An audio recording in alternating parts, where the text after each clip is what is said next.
Ebbene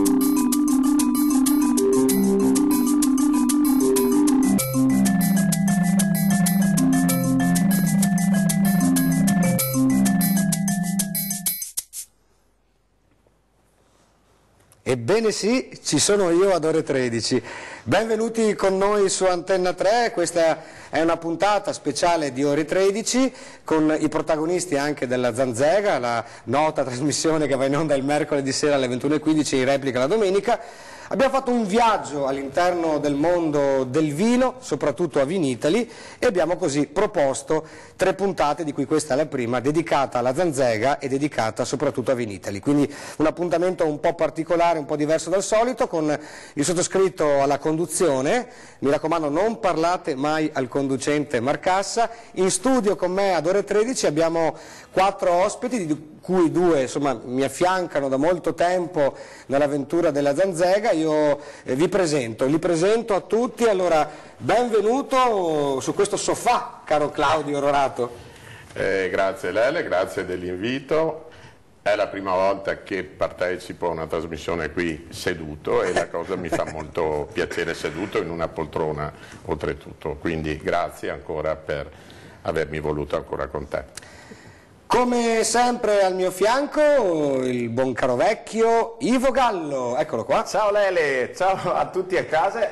Ti sento timidino. Sì, perché è una cosa inconsueta per me. Di solito alla Zanzega io ho il mio sgabellino piccolo e quando mi alzo mi lascia sempre il segno sul gluteo sinistro. Okay, bene. Poi soprattutto sono vicino al grande storico di fiducia della Zanzega, Claudio Rorato. Comodo. Comodo, e sono proprio felice. Io volevo chiederti se ti portavi la chitarra, non lo so se... In realtà la chitarra c'è, ce l'hai. Volevo farti la sorpresa poi alla fine, perché è bello riproporre un po' di Zanzega e quindi portare le piccole cose che fanno la Zanzega una grande trasmissione anche qui a ore 13 in un orario un po' diverso dal nostro solito. Molti stanno pranzando, buon appetito, altri guardano il telegiornale, molti guardano anche ore 13 con questo speciale. Si parla quindi di vino, si parla di Vinitaly. Abbiamo in studio con noi un rappresentante dell'Associazione Italiana Sommelier. Federico, benvenuto con noi ad ore 13. Sì, buongiorno a tutti, grazie. Anche per me è la prima volta che partecipo a una trasmissione, perlomeno in diretta, e quindi vedremo di fare il meglio. Ecco, grazie. Ti farò 457.000 domande, ti metterò assolutamente in difficoltà, Federico, sto ahimè scherzando. È un piacere, un vanto, un onore avere in studio Filippo, che rappresenta una delle famiglie produttrici di vino più importanti d'Italia, ma potremmo anche allargarci al mondo intero. Insomma, la tua famiglia è sul campo, è il caso di dire, da moltissimi anni. Il marchio vostro è conosciutissimo in tutto il mondo, che è Astoria, i vini Astoria. Filippo, benvenuto con noi. Buongiorno a tutti, grazie mille Lele per l'invito, e direi che ci sta anche un po' sedersi su una poltrona bella comoda dopo 4 giorni di delirio a Vinitaly. Sì, in effetti devo confessare che abbiamo assistito, per chi c'era, io ho passato una giornata intera a Vinitaly, a una bolgia disumana di gente, ma questo dà la riprova del fatto che è ovviamente l'evento, la fiera dedicata al vino più importante del mondo. Ci sono state anche delle polemiche sul fatto che forse la logistica non risponde più al grande flusso di persone. Se pensate che solo gli espositori sono più di 4.000 e quindi su ogni stand quanta gente può starci, non lo so, quanti eravate voi Filippo, giusto per capire i numeri di uno stand come il vostro? Ecco. Comunque noi, considerando diciamo tutto l'organigramma, quindi tra staff e tutto, quasi poco più di 15 persone. Ecco, moltiplicate questo per tutti gli stand che c'erano in questa enorme kermesse dedicata al vino, quindi solo di gente che era lì per proporre, promuovere e vendere il proprio vino, in più aggiungete ovviamente tutta l'affluenza legata al turismo, agli appassionati, ai ristoratori, quindi tantissima gente. Un po' ovviamente Verona ha qualche difficoltà, la strada che porta verso la ZAI è una sola, insomma, però devo dire che poi chi ha la possibilità di fermarsi per il Vinitaly alla sera può godere forse di uno dei panorami culturali più belli del mondo, che è proprio la città, il centro storico di Verona, dove peraltro si sono svolti moltissimi eventi collaterali in Piazza dei Signori, in Piazza delle Erbe, in Piazza Bra, quindi c'erano molti eventi fuori proprio dagli stand di Vinitelli. Molto bene, allora i numeri sono davvero incredibili, io così leggendo i giornali proprio ho capito quanto sia importante il vino, soprattutto in Veneto, nell'indotto economico, di quanti soldi fa girare, di quante aziende producono vini di altissima qualità di varia natura. Ma com'era, caro Claudio, il vino, che ne so, 50 anni fa per esempio? Ma il vino 50 anni fa non aveva certamente la qualità che diffusamente troviamo oggi. 50 anni fa già si cominciava a studiare la vinificazione e già si conoscevano parecchie tecniche. Andando all'indietro di qualche decennio sicuramente il vino era generalmente pessimo, quindi un vino poco conservabile, un vino che presentava grossi difetti. Federico, invece il vino oggi è radicalmente cambiato rispetto a decenni fa, il mercato è cambiato completamente, la qualità è aumentata un po' in tutti i cantinieri, in tutte le aziende. Come la vedi la situazione del vino italiano in generale rispetto ai vini d'Oltralpe o di altri continenti? Beh, diciamo che sicuramente ci sono stati fatti dei passi avanti enormi. La cosa che probabilmente rispetto ai francesi soffriamo ancora un po' è il marketing. Sono partiti prima, sono stati molto bravi ad imporre il territorio più che il vino, è stato soltanto tra virgolette, una conseguenza il vino, ma il fatto di imporre un territorio riconoscibile tra tutti e richiesto poi da tutti, questo ci mette un po' in imbarazzo, che non dovrebbe essere, perché abbiamo un patrimonio ampelografico eccezionale in Italia, direi superiore anche a quello francese, ma citando una frase del buon Veronelli, in Francia ci sono uve d'argento e fanno, uve d'argento e fanno vini d'oro, noi invece abbiamo delle uve d'oro e quando va bene, tranne le eccezioni, facciamo vini d'argento. Però in ogni caso negli ultimi 3-4 anni che ho avuto la possibilità di fare il servizio al Vinitaly, ho notato un grosso passo avanti sia per quanto riguarda la qualità del media del prodotto e negli ultimi 2 anni specialmente una qualità, se vogliamo dire, dell'ospite di Vinitaly. Quest'anno in particolar modo ho avuto modo di toccare con mano tutte queste persone che non erano un mordi e fuggi, farmi assaggiare e vado via. La permanenza presso lo stand era sempre piuttosto importante. Filippo, insomma, voi siete, rappresentate un po' la bollicina italiana nel mondo, siete famosi soprattutto per le vostre bollicine. Certamente anche Astoria ha fatto dei percorsi diversi in questi ultimi anni. Come vedi la crescita, l'evoluzione, il cambiamento interno da parte delle vostre scelte, del vostro mercato, in generale un po' di tutto il vino, soprattutto veneto in questo caso? Beh, diciamo che senza ombra di dubbio negli ultimi anni il Prosecco lo sta facendo veramente da padrone, perché sta acquistando sempre più quote di mercato in tutto il mondo. Ricordiamo che proprio anche nel 2017 tra la zona del DOC e la zona degli OCG abbiamo passato le 500 milioni di bottiglie. Quindi direi che veramente il Prosecco sta navigando verso delle quote di mercato veramente importanti. Poi dopo, per quanto invece riguarda Astoria, noi siamo sempre stati comunque un'azienda innovativa che cerchiamo sempre comunque ogni anno di dare qualcosa di alternativo, qualcosa comunque di innovativo nel mercato. Difatti anche quest'anno noi stiamo uscendo con Sala, che sarebbe Zala in dialetto nostro veneto, quindi gialla, perché rappresenta proprio il nuovo prodotto che stiamo presentando, che abbiamo presentato al Vinitaly, che è la ribolla gialla. Della ribolla torneremo in Vogallo, tranquillo, vuoi il telecomando per cambiare? Sì, beh, è un orario anomalo in effetti, ma è veramente comoda questa poltrona. E infatti in questa poltrona cosa ci guardiamo adesso? Un po' di pubblicità, a fra poco, ore 13.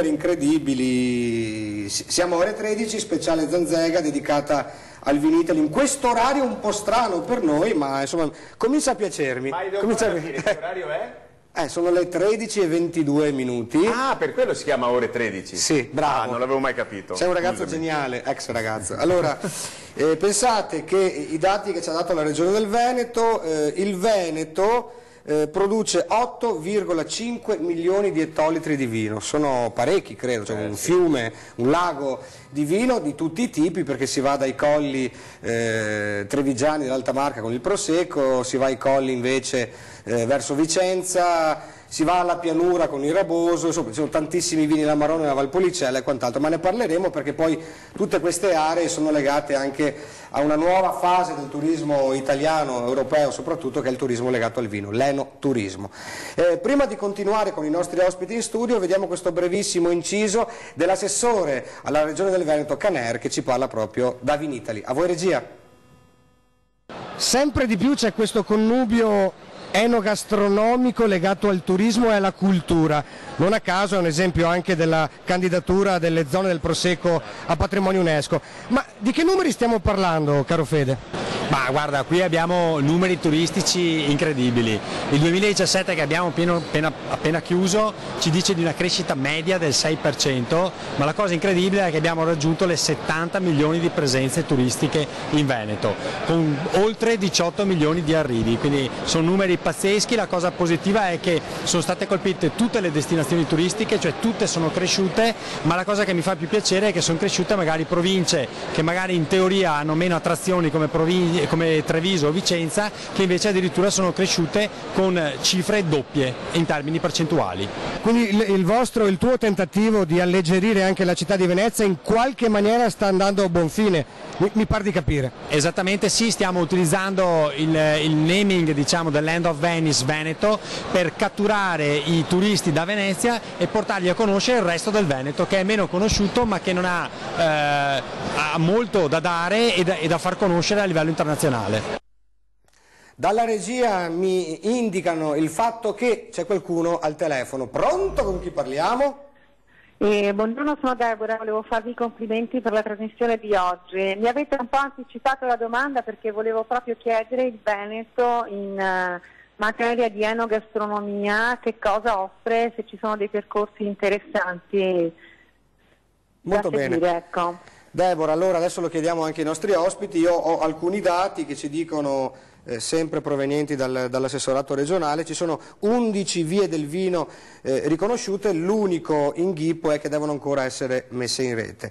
Allora Filippo, ti accorgi di una presenza diversa che viene proprio anche a trovarvi? Noti che ci sia una crescita del turismo legato al vino? Hai qualche sensazione, qualche percezione? Questo sicuramente, anche perché, come dicevo prima, anche proprio per questo fenomeno anche del Prosecco, sicuramente proprio più persone a livello mondiale stanno conoscendo questo prodotto. Ovviamente poi dopo, proprio per questo fatto, anche noi come azienda, come Astoria, cerchiamo sempre tramite la comunicazione di invitare i nostri clienti, di invitare comunque i nostri importatori per far vedere comunque il nostro territorio, cosa fondamentale perché bisogna sempre ricordarsi, anche per fare innovazione, bisogna sempre comunque ricordarsi da dove si viene, bisogna sempre ricordarsi di quanto importante è il territorio e la terra da cui vengono i nostri prodotti. Tra l'altro voi avete almeno credo una delle sedi vicino a Refrontolo dove c'è il famoso molinetto della Croda, che sembra quasi finto da quanto bello è, che appunto è bagnato dal torrente Lierza, che poi crea dei paesaggi bellissimi anche più a valle, per esempio nelle zone chiamate delle Crode del Pedrè, e siamo in comune di Susegana e Pieve di Soligo, una zona straordinaria. Quindi insomma l'invito che noi vi facciamo è andare a scoprire queste terre ed assaggiare questi vini straordinari. Allora l'Alta Marca, caro Federico, insomma ha una produzione che è cresciuta in maniera esorbitante. Tu sei più bollicina o più... Cos'è che ti piace di più? Ecco. È un po' difficile, perché nel momento in cui ci si pone davanti a un ottimo prodotto è un po' difficile dire no, io preferisco questo o quello. Quando il prodotto è interessante, ti lascia una persistenza importante in bocca, te lo ricordi, e quindi lo ricordi con piacere e alla fine se te ne propongono un altro ti metti sempre nella condizione di dire ok, analizzo un po' questo, cosa mi può dare. Non credo, anzi abbiamo la fortuna nella nostra zona e non credo quindi che ci sia tema di smentita che possiamo viaggiare veramente dalla bollicina al bianco fermo al rosso anche importante. Cito i Colli Conegliano giusto per dire un qualcosa di molto vicino, ma per quanto riguarda la parte dell'Alta Marca c'è una specie di, diciamo, di concorrenza nella parte anche della pianura, certo. Tanto per citare la parte del Piave. Ti faccio una domanda perché Prego. ci scrivono sulla pagina Facebook. A proposito di produzioni biologiche, volevo chiedere, questa è Maria Sole che ci scrive: com'è possibile fare il biologico combattendo insetti e muffe che solo i fitosanitari possono uccidere? Hai qualche risposta da darci? Sì, infatti lo saprei proprio. Guarda, se loro lo sanno, volentieri.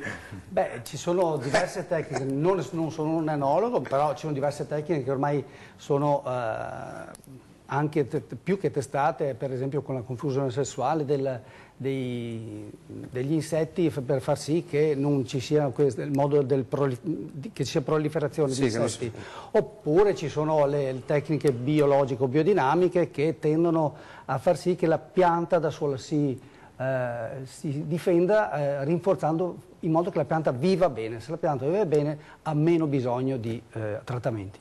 Spero, Maria Sole, che in qualche maniera ti abbiamo risposto. Complimenti per il nome, perché è un bel nome. Maria Sole. Grazie Maria Sole di averci iscritto sulla nostra pagina di Facebook. A me viene in mente una cosa, sia per il nome che per le cose. Tu sapevi che le lumache sono buone, mangiano i germogli delle piantine che nascono? Perché la lumaca mi è sempre sembrata poverina, sei valenta, e invece perché ho piantato i girasoli assieme a mia figlia, è cattivissima, È buona però con tutte le spezie. Sì, esatto, è buona, cucinata. Ricordo a casa di Giorgio a Conegliano che ci nutrimmo di lumache. Che mangiata. Allora Filippo, approfitto della tua presenza, ti faccio una domanda talmente stupida e idiota a cui non so però rispondere, credo sia facile. Ci scrive Eleonora: che differenza c'è tra DOC e DOCG?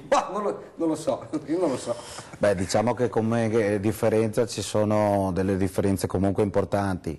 Ricordiamo che comunque anche proprio a livello di territorio il DOC si presenta comunque prevalentemente in pianura, invece la DOCG è prevalentemente collina. Quindi cosa significa? Esposizione del sole completamente diversa, terreno completamente diverso.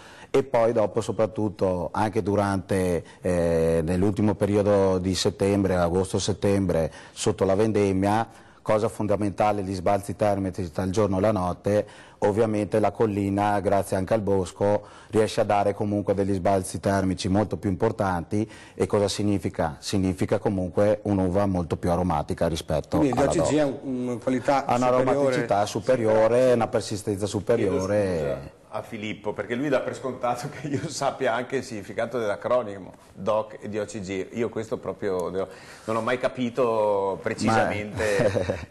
Beh, molto semplicemente DOC è denominazione d'origine controllata, invece DOCG denominazione d'origine controllata e garantita. Garantita, quindi è un Grazie, passo. Filippo. Oh no, Federico, è un passo. Beh, allora per quanto riguarda la differenza, certamente sulla carta è dichiarato che deve avere delle caratteristiche per cui in campo si fanno delle cose, bisogna partire da un vino da un'uva e da un vino con certi parametri, quindi sulla carta c'è tutto, ma credo sia anche chiaro che non si può fare di ogni erba un fascio. In che senso? Potrei trovare un ottimo DOC e anche un DOCG un po' meno buono di quello che mi promette la carta. Chiaro, come tutte le cose.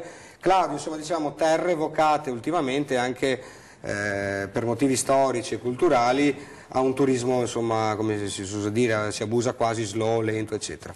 Insomma, le terre del Piave, per esempio, offrono parecchi spunti non solo per gli stranieri ma anche per noi che viviamo in Veneto. Sicuramente non conosciamo come dovremmo da indigeni il nostro territorio. Il nostro territorio offre delle risorse ancora praticamente inesplorate a mio avviso, e lo si capisce se il territorio si percorre lentamente a piedi o in bicicletta, si colgono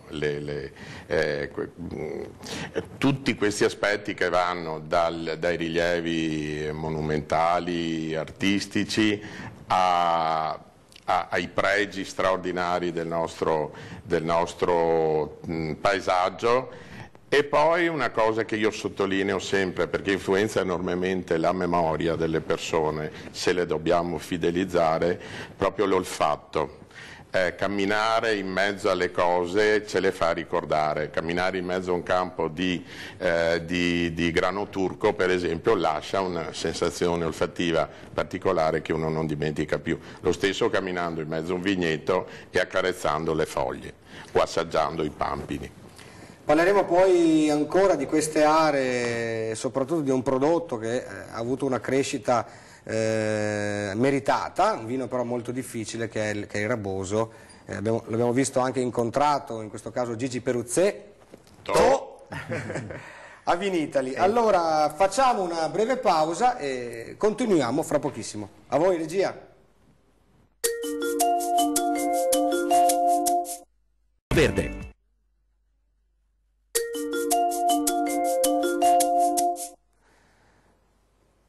Cari amici, eccoci in diretta, ore 13, ricordo che potete scriverci attraverso Facebook e se volete prendere in mano la cornetta chiamarci al numero che vedete per porci eventuali curiosità, domande e quant'altro. Allora, parlavamo di questo vino difficile, Claudio, che è il Raboso, vino complicato in qualche maniera. Ma un vino complicato sì e no. Nel senso che è un vino che va più che altro fatto conoscere e fatto gustare in tutte le sue declinazioni. Il Raboso può avere dei tratti molto severi, che è il Raboso di una volta, o piuttosto amabili, come i Rabosi che si producono ora, che sono molto più palatabili. È un vino comunque di grandissimo interesse perché ha delle potenzialità, anche questo ancora inespresse. Federico, cosa ne pensi sulla crescita di questo prodotto che è il Raboso, al di là della sua lunga storia della Serenissima Repubblica di Venezia? Credo che ormai però stia guadagnando delle quote di mercato importanti. Sì, io amo particolarmente questo vitigno, questo vino, me ne sono accorto tardi, devo dire la verità, ma effettivamente, come diceva Claudio, ha una potenzialità veramente inespressa.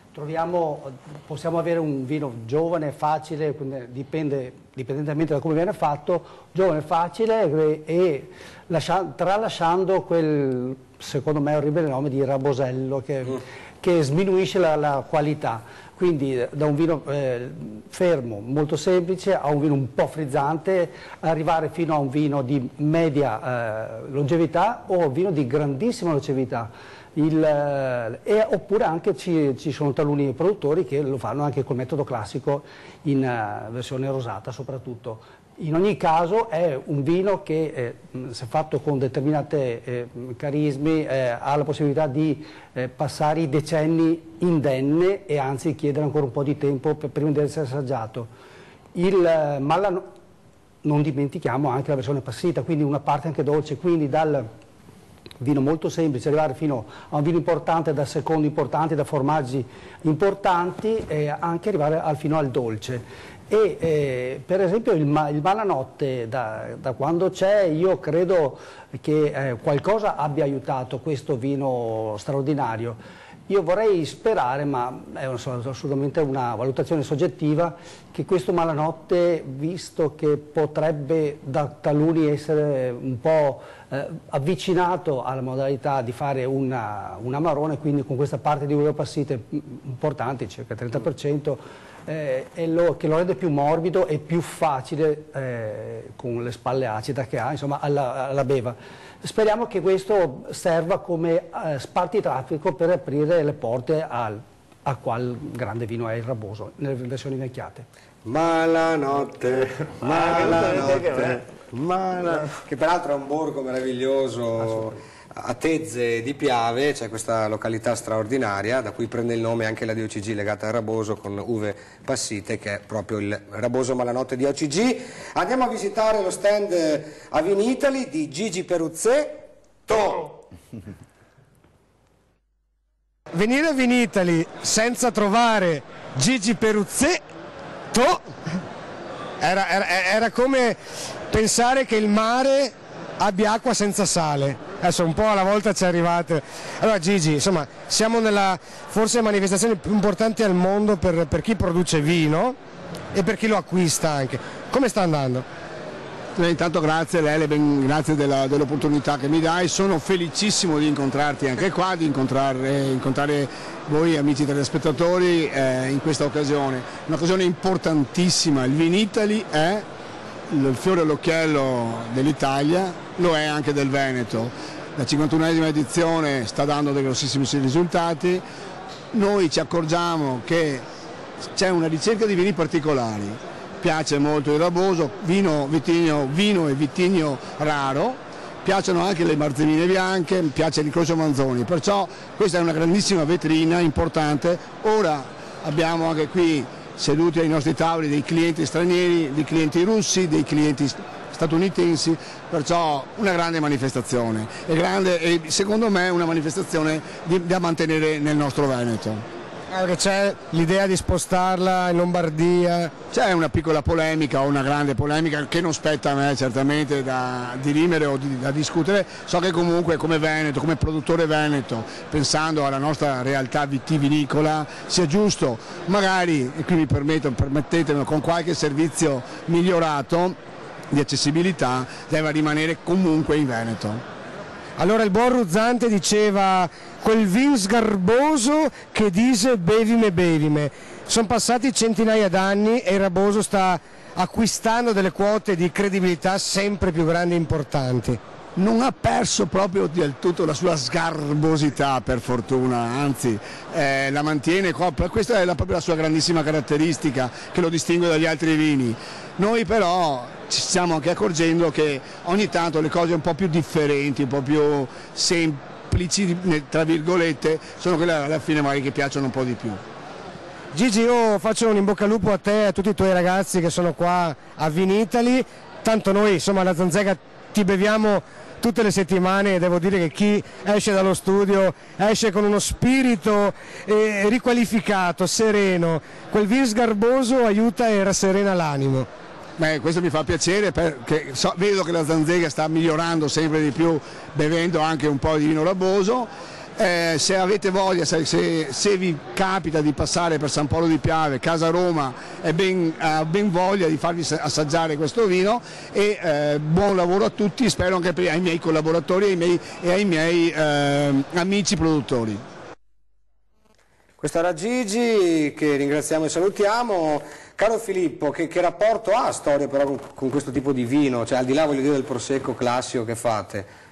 Sì, difatti proprio noi come storia l'anno scorso abbiamo festeggiato i 30 anni comunque del marchio e abbiamo proprio dedicato 2 spumanti sotto il lato metodo Charmat, una versione bianca, quindi sempre di base Grera e una puntina di Pinot Bianco, ma soprattutto il rosato, dove abbiamo questa vinificazione in rosato, in rosa proprio del raboso e Pinot Nero. E difatti tanti consumatori, tanti nostri clienti sono veramente entusiasti e piace molto questo prodotto perché si presenta molto fresco, molto fruttato, che viene su quindi la parte del Pinot Nero, però il raboso serve proprio per dargli quell'acidità, quella freschezza e proprio quella bevibilità che rende questo prodotto interessante ma bello beverino. Molto bene, abbiamo dedicato questa parte della trasmissione proprio alla decantazione, mi verrebbe da dire, di questo vin sgarboso, come lo chiamava Angelo Beolco, detto Ruzzante. Passiamo, prima di fare una pausa, alle corde, all'ugola del nostro caro Ivo Ghello. Sì, io oggi farò qua, come facciamo poi alla Zanzega, un pezzo che è del 67, pensa, e le canzoni sono un po' come il vino, anche le vecchie canzoni. E un pezzo di De André che si intitola Il pescatore, e all'interno del testo si parla di vino perché questo vecchio uomo offre del pane, offre del vino a uno che alla fine è un assassino.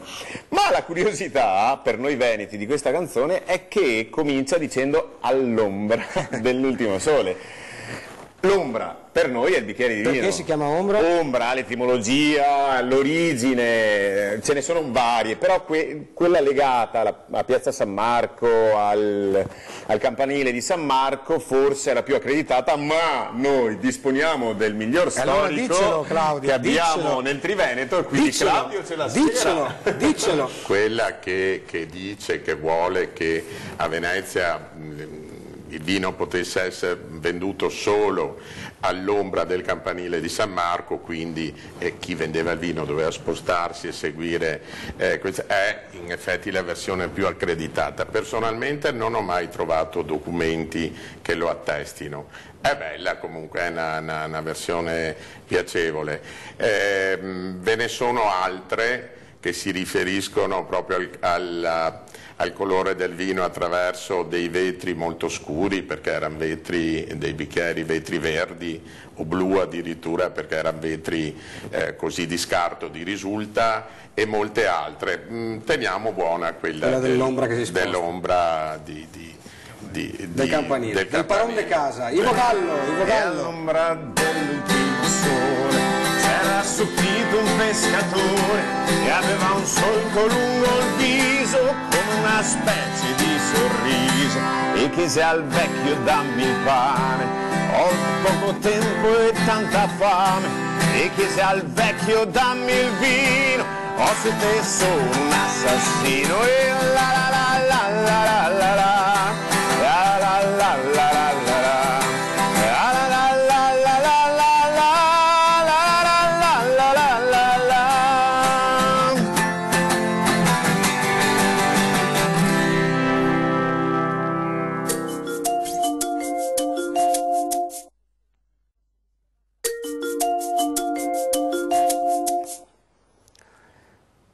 E quest'oggi la Zanzega si è sposata ad ore 13, lo farà per altri 2 appuntamenti. Con noi in studio, parlando ovviamente di vino e di viniteli, abbiamo un bravissimo sommelier, un produttore dei più importanti d'Italia per quanto riguarda soprattutto il prosecco di alta qualità, uno storico come il nostro Claudio, e la presenza funesta del nostro caro buon vecchio Ivo Gallo. Prima di continuare vediamo anche uno degli interventi che abbiamo registrato a Venitali con il governatore del Veneto, Luca Zaia. Tu hai una branda sopra lo stand della regione, caro Presidente, o sbaglio? Sì, non dormo sotto i ponti come fai te, questo è poco ma sicuro. Però io sono qua, intanto un saluto a tutti. Sono qua perché a Venitali bisogna essere presenti, io tutte le fiere le faccio. È gente che paga le tasse e lavora, va rispettata, quindi faccio Venitali, faccio Fiercavalli, vado al Mobile, perché penso che sia anche un'occasione per ascoltare gli operatori e sentire, e poi ti fai un bagaglio di informazioni che sono utili poi per il governo. Qua siamo nella fiera più grande al mondo e siamo oggettivamente la regione più produttrice d'Italia, 8 milioni e mezzo di ettolitri, 50 denominazioni. Vi do solo un dato: l'Italia esporta, che è il più grande paese al mondo per i vini, esporta 6 miliardi di vini in controvalore. Dei 6 miliardi, 2 miliardi li fa il Veneto. Ho detto tutto, Veneto numero 1. Questo era Luca Zaia, abbiamo avuto parecchi interventi, li rivedremo anche martedì prossimo alla nostra classica trasmissione del mercoledì sera e poi ai prossimi 2 appuntamenti con ore 13 speciale Zanzega. Molto bene, allora una domanda veramente sciocca, Filippo. Io mi chiedevo questi giorni, ma quante bottiglie aprite a Vinitali? Cioè, quante ne portate? Perché sono io quello che fa le domande sciocche. No, però mi interessa. In 4 giorni solo un po' di vino se ne va, voglio dire, no? Beh, decisamente la quantità di vino che viene aperta e che viene degustata è importante, anche poi dopo ogni stand dipende dalla grandezza, da quanta gente passa. Per quanto riguarda la storia, direi che noi all'incirca siamo credo quasi sulle 2000-2500 bottiglie. Tutte dedicate al Vinitali? Al Vinitali. Mamma, che numeri impressionanti, eh? Molte, davvero molte. Caspita. Moltissime. Tu ci sei andato all'Vinitali? Sì, ci sono andato. Anzi, la Zanzega è andata. La Zanzega è andata. E io no. E invece io sì, è andata così.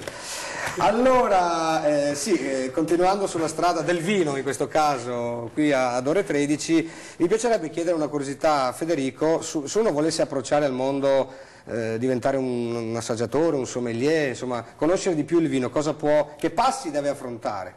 Beh, il primo passo da fare è sicuramente andare sul sito di Ice Veneto e vedere i nostri corsi. E vedere, quindi informarsi, perché diamo la possibilità di fare un corso completo da sommelier, ma ci sono alcune opportunità di avvicinamento al vino in collaborazione con locali, con quant'altro, cantine, in cui la cosa è veramente molto più easy, quindi all'interno di 3-5 lezioni, per avere un focus un po' più profondo su questo, per vedere che sia birra, che sia il servizio, che sia il vino appunto a sé stante.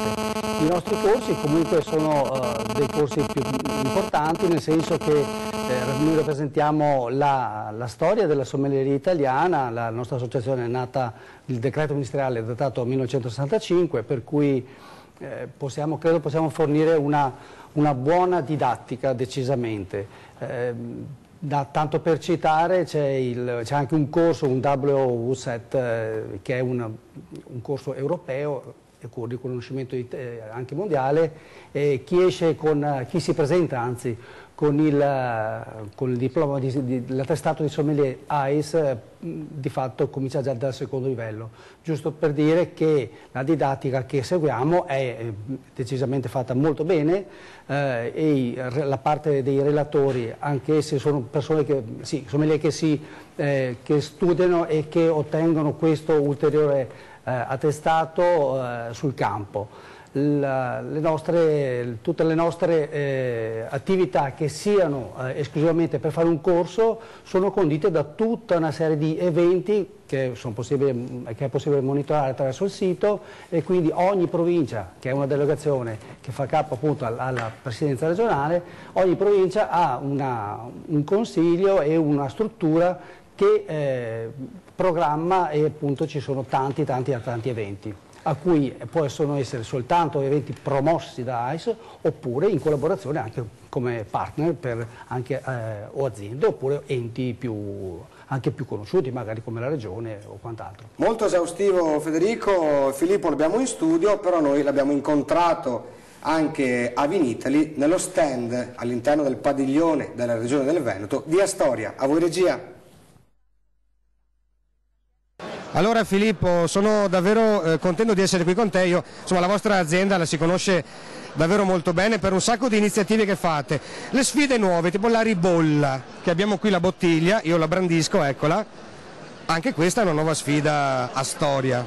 Sì, senza ombra di dubbio, perché quest'anno proprio qui al Vinitali stiamo presentando la ribolla gialla sfumantizzata, sotto il letto ovviamente sempre come Charmat, perché comunque Astoria è sempre logicamente conosciuta per il lato del Prosecco, quindi siamo leader per tutto quello che è il discorso della vinificazione sotto il lato Charmat. Noi quest'anno, ripeto, la stiamo presentando, l'abbiamo presentata comunque alla nostra rete vendita a febbraio durante la riunione solita annuale, e devo dire che in questi mesi ha avuto tantissima curiosità e ha comunque trovato un palato positivo comunque anche del consumatore finale. Poi tra i primi avete promosso anche una nuova immagine a livello di comunicazione, di estetica, un'etichetta diversa dal solito. Sì, difatti anche proprio qui alle nostre spalle abbiamo tutta la linea 9.5 che quest'anno si presenta con una nuova veste e ha praticamente un'etichetta molto particolare e anche molto innovativa, perché c'ha questo effetto tridimensionale, però se l'etichetta poi si tocca è completamente piatta, quindi dopo in base anche alle luci, ai giochi di luci si vede più o meno la tridimensionalità, però diciamo che è in assoluto proprio un'innovazione sul packaging. Io ringrazio Filippo, la famiglia Polegato, loro sono davvero sul pezzo, sul cuore di questo prodotto che ormai sta diventando forse il settore più importante dell'Italia tutta. Grazie per il vostro lavoro e brindiamo insieme a voi, a Filippo e ad Astoria. Grazie a voi a tutti. Eccoci in studio, sei come, hai la doppia personalità oggi, sei sia a Verona che a Treviso contemporaneamente. Caro Claudio Rorato, allora insomma il vino evoca anche la storia della gastronomia, insomma ci sono dei rapporti intensi tra vino e carni o riso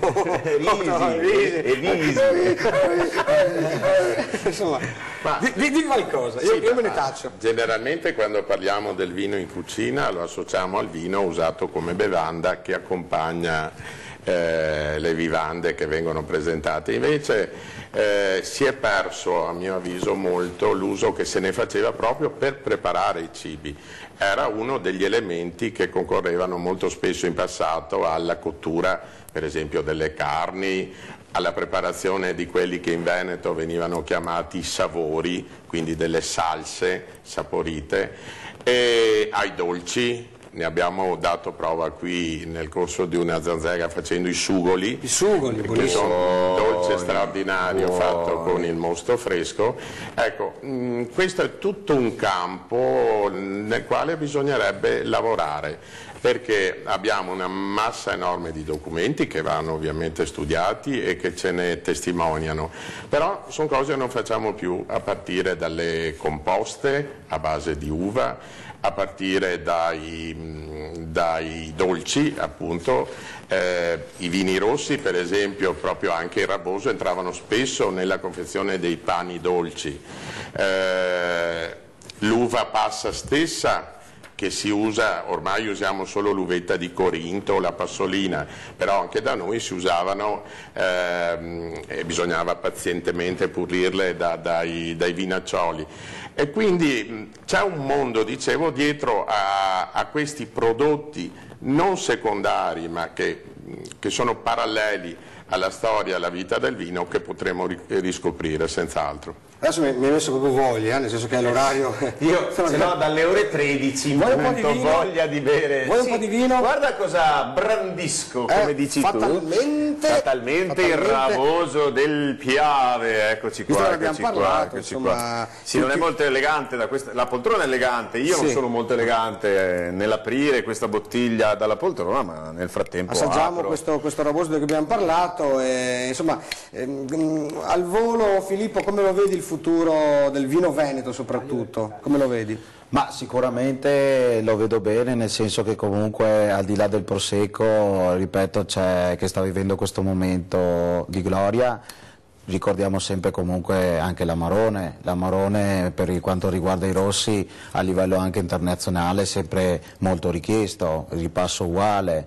Una cosa che parlando anche con qualche mio amico produttore sta anche ritornando un po' al recciotto, quindi sempre un prodotto veramente interessante.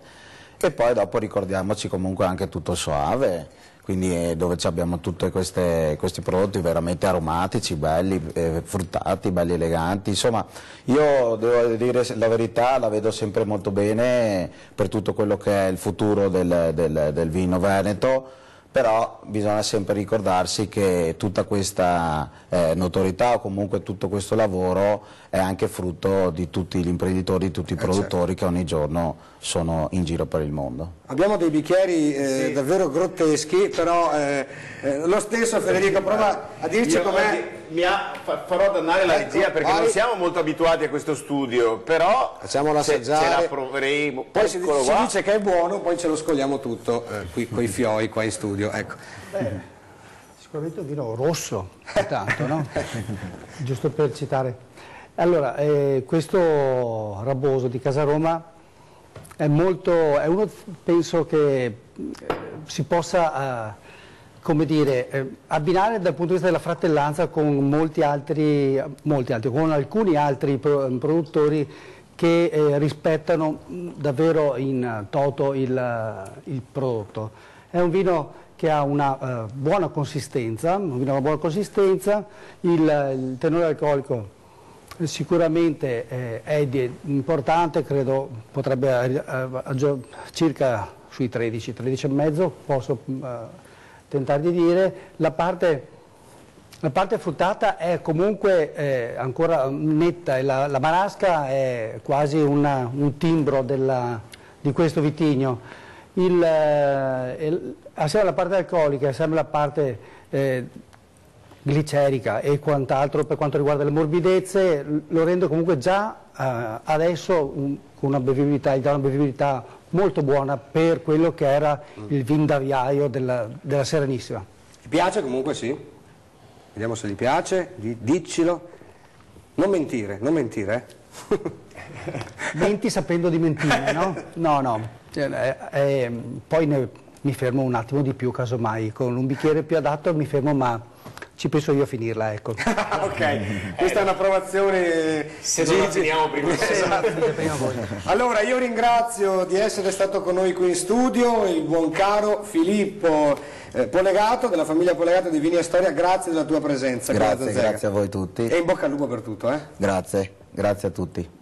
Ringrazio Federico che ci ha anche degustato così improvvisando, perché non era organizzata la faccenda. Il bicchiere d'acqua, tra l'altro. Il bicchiere della Nutella.